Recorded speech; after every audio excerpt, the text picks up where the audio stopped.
तब भी उन्होंने ये आरोप लगाया था। जो सुप्रीम कोर्ट का ऑर्डर आया, जस्टिस संजीव खन्ना ने जो ऑर्डर दिया सुप्रीम कोर्ट का, उसमें उन्होंने बहुत स्पष्ट तौर से कहा, और मैं वो ऑर्डर आपको पढ़ के सुना रही हूं।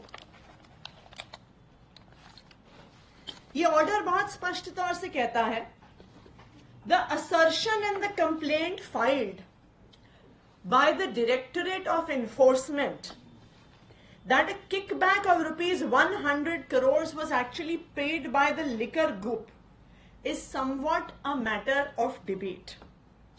फिर वो कहते हैं कि डीओई ने ये कहा वो कहा, और एंड में बहुत स्पष्ट तौर पर कहते हैं, the charge that the appellant Manish Sisodia is vicariously liable in terms of section 70 of the PMLA, the Prevention of Money Laundering Act, cannot be alleged and has not been argued.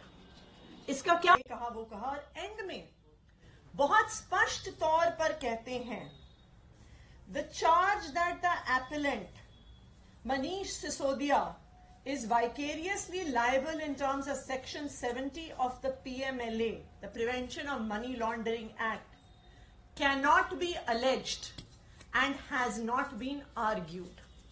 इसका क्या मतलब हुआ?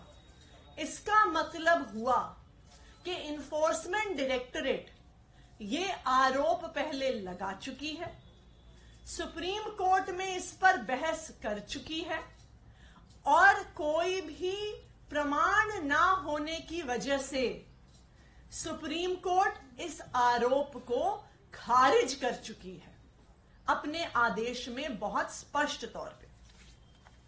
तो फिर यह सवाल उठता है कि जो आरोप ईडी पहले लगा चुकी है, वो आरोप खारिज हो चुका है, उस आरोप को कल फिर एक प्रेस रिलीज के माध्यम से क्यों लगाया गया? मैं तो यह भी सवाल पूछूंगी कि ईडी आखिरकार प्रेस रिलीज दे क्यों रही है? क्या ईडी कोई पॉलिटिकल पार्टी है? Press release Bharatiya Janata party देती है, प्रेस रिलीज आम आदमी पार्टी देती है, प्रेस रिलीज कांग्रेस पार्टी देती है। ऐसे पॉलिटिकल प्रेस रिलीजेस ईडी कब से देने लग गई और ईडी क्यों दे रही है, ये अपने आप में एक बड़ा सवाल है। और वो भी ऐसे आरोप को लेकर जो ऑलरेडी सुप्रीम कोर्ट में खारिज हो चुका है। तो ये जो प्रेस रिलीज इशू करना है एक तथाकथित स्वतंत्र जांच एजेंसी द्वारा एक ऐसे आरोप पर जो ऑलरेडी खारिज हो गया है, इस बात को स्पष्ट कर देता है कि अब enforcement directorate ED Bharatiya Janata party का, प्रधानमंत्री नरेंद्र मोदी जी का मात्र एक राजनीतिक हथियार बनके रह गया है। प्रधानमंत्री नरेंद्र मोदी जी को अगर पूरे देश में, पूरे विपक्ष में किसी एक नेता से डर लगता है तो वो अरविंद केजरीवाल जी से डर लगता है। और अब वो ईडी नामक इस राजनीतिक हथियार का प्रयोग करना चाहते हैं चुनाव से पहले अरविंद केजरीवाल जी को गिरफ्तार करने के लिए, और यही माहौल बनाने के लिए ईडी ने इस प्रेस रिलीज को जारी किया है।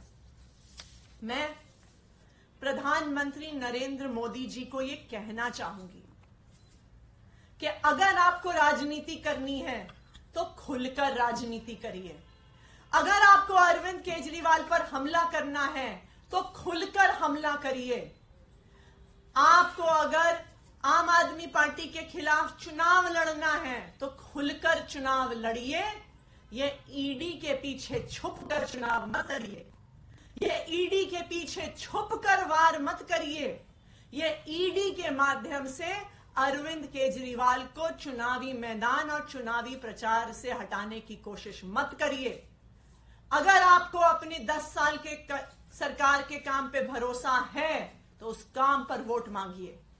अगर आपको लगता है कि आपने 10 साल में कुछ किया है तो उसके आधार पर वोट मांगिए। अरविंद केजरीवाल को इस राजनीतिक हथियार ईडी के माध्यम से गिरफ्तार करा के चुनावी मैदान से हटाने का प्रयास मत करिए। Thank you. आप लोग अभी तक आरोप लगाते रहे कि किस आधार पर अरविंद केजरीवाल को ईडी बुला रही है, उसमें जो मेंशन है कॉन्स्पिरेटर के तौर पे उन्होंने कहा है कि वे तब मुख्य साजिशकर्ता इस मामले में रहे हैं। प्रेस रिलीज ये बता रहा है, उनका कोई इन्वेस्टिगेशन का कागज ये नहीं कह रहा, कोई चार्जशीट ये नहीं कह रही, जो समन्स भेज रहे हैं वो नहीं कह रहे। अब उनकी प्रेस रिलीज को हम क्या किसी जांच का आधार मानेंगे? नंबर 1। दूसरी बात, जैसा कि मैंने आपको बताया, इस पूरे आरोप को सुप्रीम कोर्ट ऑलरेडी खारिज कर चुकी है।